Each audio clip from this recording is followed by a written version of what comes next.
So this video, I'm being a builder, I understand this, and the tight rope that builders actually travel.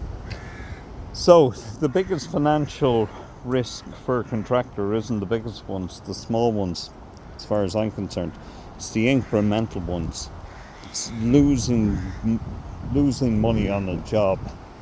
And all of a sudden you're in a cycle very fast of chasing work, and you need the cash flow to make up for the debt that has to be paid, and you're in a cycle of gaining work to pay debt, and you can see it even with good builders, gaining work to pay debt, and going into further debt on occasions.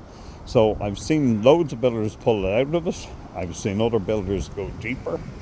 I was working with one guy, and unfortunately his addictions didn't help the situation. Poor man, underneath colossal strain and stress.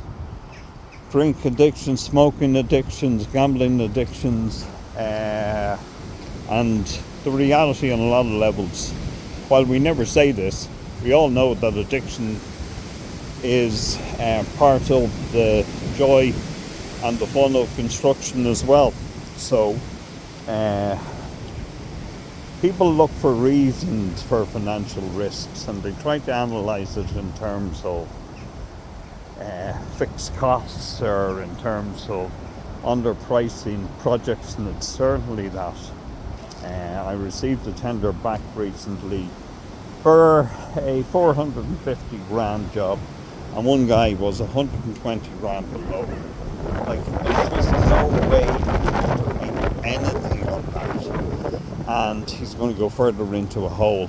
And a small subcontractor doing small work can equitably sweat his way out of situations where there's not a lot of finance or where there's debt. He can put in hours to get out of it, but not a main contractor. It's just not possible to throw his body weight size mass endurance into resolving major construction downfalls financially.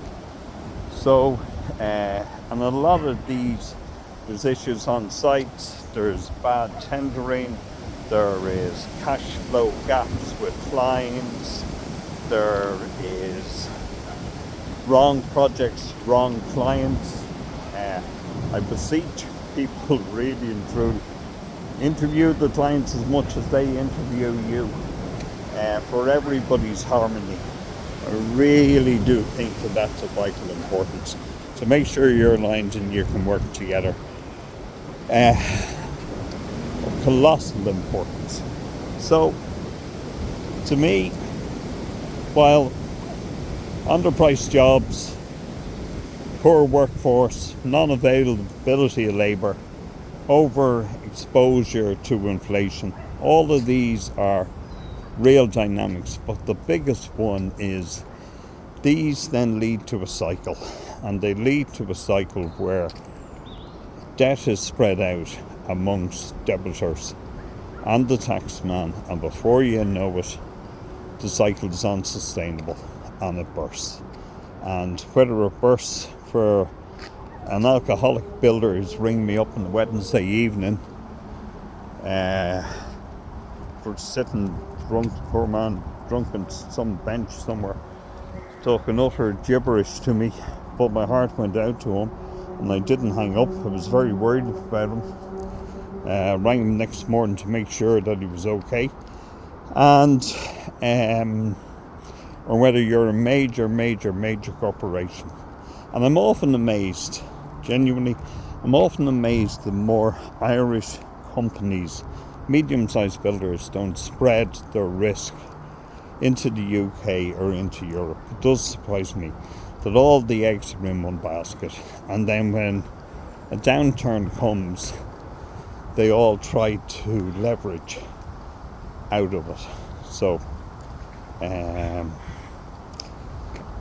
what can I say? It's horrendous, and it is very difficult to turn that cycle around. It is doable. It's very, very, very difficult to do it. Very difficult to do it.